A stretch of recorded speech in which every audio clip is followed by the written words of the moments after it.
नहीं नहीं सर, अब मेरी बात सुनिए। हमारी सेना सबसे बड़ी हो, जो हम चाहते हैं जगत का सारा लीड करना, तो इन सब अगर हमारे पास सेना नहीं होगी तो हम कैसे लीड कर लेंगे? सेना के लिए आदमी चाहिए, आदमी चाहिए ना, पैसा तो चाहिए ना। आप रिवर्ट होकर इसको धार्मिक रंग दे रहे हैं, वो देश के साथ अन्याय कर रहे हैं। हम योगेंद्र, आप देख रहे हैं खास खबर में हम बात करेंगे। उत्तर प्रदेश के बाद अब पार्लियामेंट में भी पॉपुलेशन कंट्रोल बिल का मसूदा तैयार हो गया है।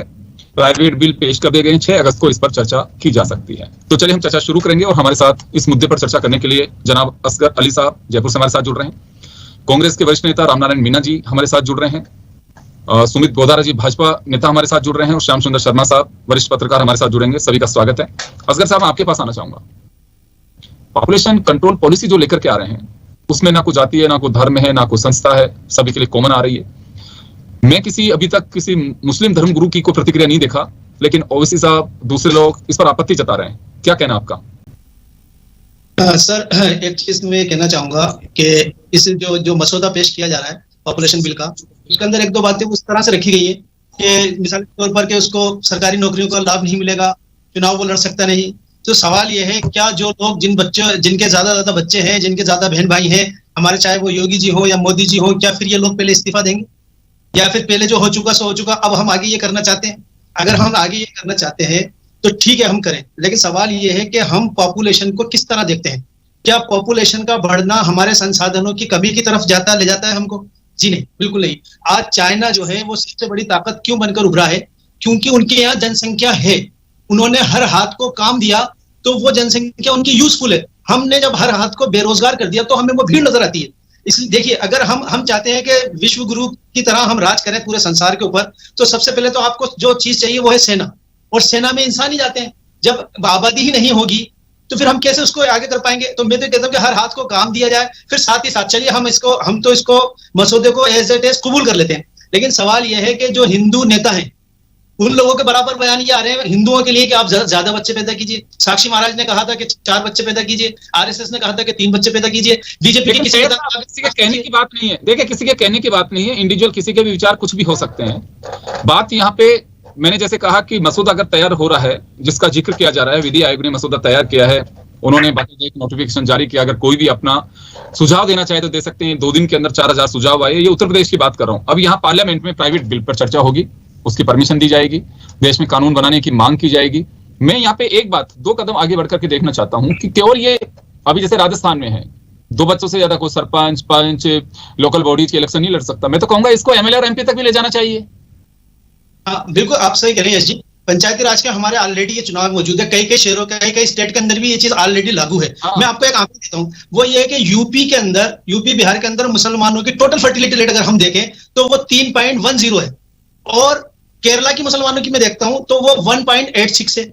इसके बरक्स अगर मैं हिंदुओं की यूपी के अंदर देखता हूं तो वो 2.67 है। तो क्या पता चला कि 2.67 फर्टिलिटी रेट टोटल हिंदुओं की यूपी बिहार के अंदर है और मुसलमानों की केरला के अंदर 1% है। तो शिक्षा का अगर हम वो देखते हैं महत्व, तो केरला शिक्षित एक प्रदेश माना जाता है। तो अगर हम इसको मसौदे के जरिए जागरूकता से काम करें, सबसे पहले तो हम, आपको नहीं लगता है कि इसे किसी को भी, वो चाहे वीएचपी हो, चाहे मुस्लिम पर्सनल लॉ बोर्ड हो, कोई भी हो, इसे जाति धर्म के साथ में क्यों जोड़ रहे हैं? 2 बच्चे का अगर कानून लागू होगा तो हिंदू के लिए भी होगा, मुसलमान के लिए होगा, सिख ईसाई सबके लिए होगा। हम इसे जाति धर्म और इससे क्यों जोड़ते हैं? मैं जाति धर्म से मैं नहीं जोड़ रहा, लेकिन आमतौर पर है, जैसे मिस्टर ओवैसी हैं वो कह रहे हैं कि बिल्कुल इस तरह से, तो वो फोकस करते हैं कि मुसलमानों के लिए ऐसा किया जा रहा है। क्यों किया जा रहा है? वो तो अगर कानून में है, अगर 2 बच्चे हैं तो हिंदू को भी उसका खामियाजा उठाना पड़ेगा, मुस्लिम को भी उठाना पड़ेगा। हम हिंदू मुस्लिम में क्यों बांट रहे हैं इसको? हाँ, मैं एक चीज बताऊं आपको, क्योंकि मिथ ये है, फैलाया ये जाता है कि मुसलमान इसी तरह जिस तरह की पॉपुलेशन चलती रही तो हिंदू आउट ऑफ नंबर हो जाएगा। ये मैं सहमत हूं आपकी बात से। आपने एक बात कही कि लिटरेसी, शिक्षा का अभाव है। ये शिक्षा का अभाव उन लोगों के लिए जो पढ़े लिखे लोग होकर के इस तरह की भ्रांतियां पैदा कर रहे हैं। असगर साहब ने इस बात को माना कि बात हिंदू मुस्लिम की नहीं है। ये कुछ लोग भ्रांति फैला करके और गुमराह करने की कोशिश करते हैं कि देखिए मुसलमानों के लिए कानून आ गया है, केवल मुसलमानों के लिए है। तो मैं वही कह रहा हूं कि ये वो लोग भी अनपढ़ हैं। अगर पढ़े लिखे लोग इस तरह की भ्रांतियां पैदा करते हैं, अपने आप को किसी संप्रदाय का या किसी पर्टिकुलर किसी धर्म का मठाधीश अगर समझते हैं तो गलत फहमी है, गलत बात है वो।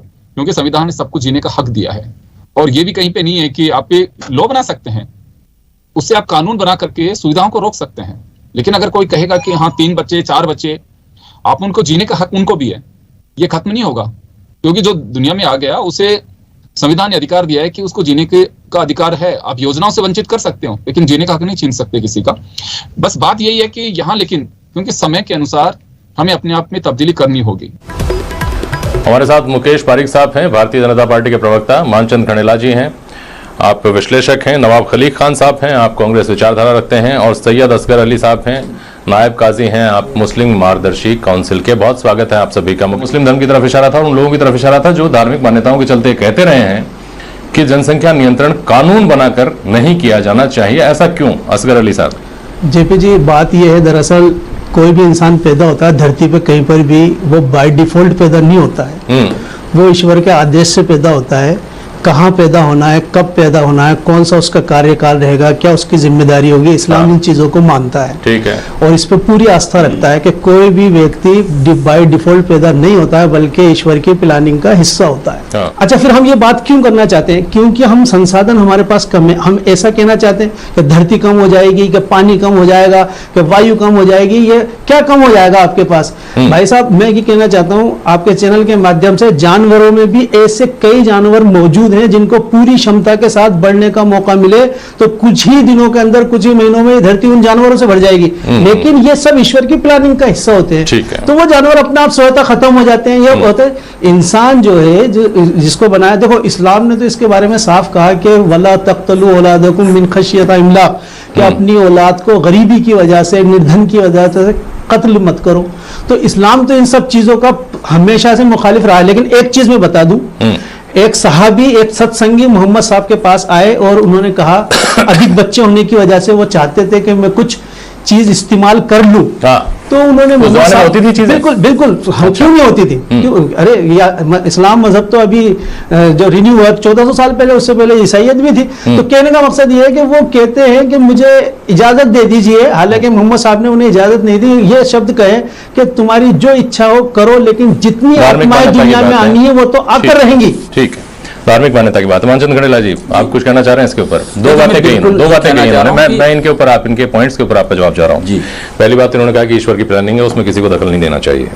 दूसरी बात इन्होंने कहा कि चाइना की तरह सोचो, हर हाथ को काम दो, संसाधनों का सही उपयोग हो, तो जब समस्या ही